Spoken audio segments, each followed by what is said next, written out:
Sir ನಮಸ್ತೆ. ಇಲ್ಲಿ NGO ಇಂದ ಸರ್ ವೃದ್ಧಾಶ್ರಮ ಕೆಂಗೇರಿ ದೊಡ್ಡಬೆಲೆ. ನಮಸ್ತೆ ನಮಸ್ತೆ. ಈಗ ರುದ್ರಪ್ಪ ಅನ್ನೋರ್ನ ಬಿಟ್ಟಿದ್ರು. ಸೊ ಈಗ ಅವ್ರ ಮಗ ಬಂದಿದ್ದಾರೆ, ಕರ್ಕೊಂಡು ಹೋಗಲ್ಲ ಅಂತಾರೆ, ಏನು ಮಾಡೋದು ಸರ್? ಸರ್ ಹೇಳಿ ಸರ್. ರೂಪೇಶ್ ಅಂತ ಸರ್. ಸರ್ ನಾನೇ ಅಲ್ಲಿ ಇಲ್ಲಿ ಎಲ್ಲೋ ಇದ್ದೀನಿ ಸರ್. ನಂದು ನಾನೇ ಫೈನಾನ್ಷಿಯಲಿ ಪ್ರಾಬ್ಲಮಲ್ಲಿ ಇದ್ದೀನಿ ಸರ್. ಅವ್ರನ್ನ ಕರ್ಕೊಂಡೋಗಿ ಎಲ್ಲಿ ಇಟ್ಕೊಳ್ಳಿ ಸರ್? ಹಾಂ, ಮಗನೇ ಸರ್, ಸುಳ್ಳೆ ಕೇಳಬೇಕು ಸರ್. ಹೇಳ್ತಾ ಇಲ್ವಾ ಸರ್, ನಾನೇ ಎಲ್ಲೋ ಇದ್ದೀನಿ, ಯಾರ್ದೋ ಜಾಗದಲ್ಲಿ ಇದ್ದೀನಿ ಸರ್. ಹೇಳಿ ಸರ್. ಸರ್ ನಾನು ಎಲ್ಲಿರ್ತೀನಿ ಅಂತ, ನಾನು ಎಲ್ಲಿ ಮಲಗ್ತೀನಿ, ಎಲ್ಲಿ ಎದ್ದೊಳ್ತೀನಿ ಅಂತ ನನಗೆ ಗೊತ್ತಿಲ್ಲ ಸರ್. ಇಲ್ಲ ಸರ್, ಏನಿಲ್ಲ ಸರ್, ಅದೇ ಪ್ರಾಬ್ಲಮ್ ಆಗಿರೋದು. ಇನ್ನು ಕೆಲಸ 7 ತಿಂಗಳಿಂದ ಕೆಲಸ ಸಿಕ್ಕಿಲ್ಲ ಸರ್ ನನಗೆ. 38 ಸರ್. ಇನ್ನೂ ಇಲ್ಲ ಸರ್.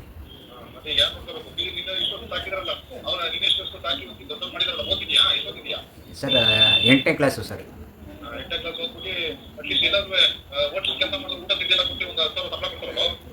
ಎಲ್ಲಿ ಸರ್ 10,000 ಸಂಬಳ ಇಟ್ಕೊಂಡು ಬೆಂಗಳೂರಲ್ಲಿ ಏನು ಮಾಡೋಕ್ಕಾಗುತ್ತೆ ಸರ್? ನಾನು ಬಿಟ್ಟಿಲ್ಲ ಸರ್, ಅದು ಅವ್ರು ಮಾಡ್ಕೊಂಡಿದ್ದು ಸರ್. ನಮ್ಮ ತಂದೆಯವ್ರು ಮಾಡ್ಕೊಂಡಿರೋದು, ನಾನಲ್ಲ ಸರ್.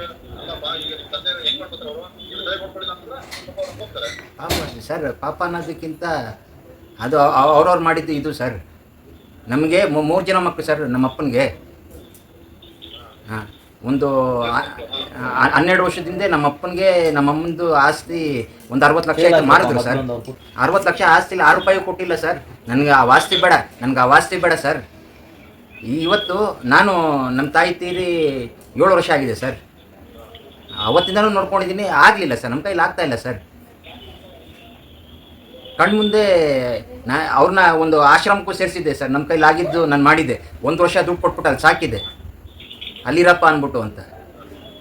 ಅದು ಬಿಟ್ಬಿಟ್ಟು ಅಲ್ಲೇನೋ ಜಗಳ ಮಾಡಿಕೊಂಡು ಏನೇನೋ ಮಾಡಿಕೊಂಡ್ರೆ ಅವ್ರಿಗೂ ಹೇಳ್ದೆ ಬಂದ್ಬಿಟ್ಟವ್ರು. ಅವರು ನಂಗೆ ಫೋನ್ ಮಾಡಿದರು ಆವಾಗ, ಎಲ್ಲಪ್ಪ ನಿಮ್ಮ ತಂದೆ ಎಲ್ಲ ಹೋಗ್ಬಿಟ್ಟಿದ್ದಾರೆ ಅಂತ. ಸರ್ ಜಡೆ ಮೈಸಂದ್ರ ಸರ್. ಸ್ಟೇಷನಿಂದ ಫೋನ್ ಬಂದಿತ್ತು, ಅವ್ರು ಸೀರಿಯಸ್ಸು ಅಂತ, ಅದಕ್ಕೆ ಬಂದೆ ಸರ್ ಅಷ್ಟೇ. ಯಾಕೆ ಹೇಳೋಣ ಸರ್? ನಮ್ಮಪ್ಪ ಅಂದೆ ಇನ್ಯಾರು ಬೇರೆಯವ್ರು ನನಗಾಗುತ್ತೆ ಸರ್? ಸರ್ ಇರಬೇಕಲ್ಲ ಸರ್, ನಮ್ಮ ಆರ್ಥಿಕ ಪರಿಸ್ಥಿತಿ ಕೆಟ್ಟಿದೆ ಸರ್. ಹಾಂ ಹೌದು ಸರ್. ಏನು ಮಾಡೋಕ್ಕಾಗಲ್ಲ ಸರ್, ಕೆಲವೊಂದು ಸತಿ ಹಂಗಾಗುತ್ತೆ. ಸರಿ ಆಯಿತು ಸರ್. ಹಾಂ ಆಯಿತು ಸರ್, ಬರ್ತೀನಿ ಸರ್. ಸರ್ ಹೇಳಿ. ಆಯಿತು ಸರ್, ಆಗ್ಬೋದು ಸರ್. ಓಕೆ.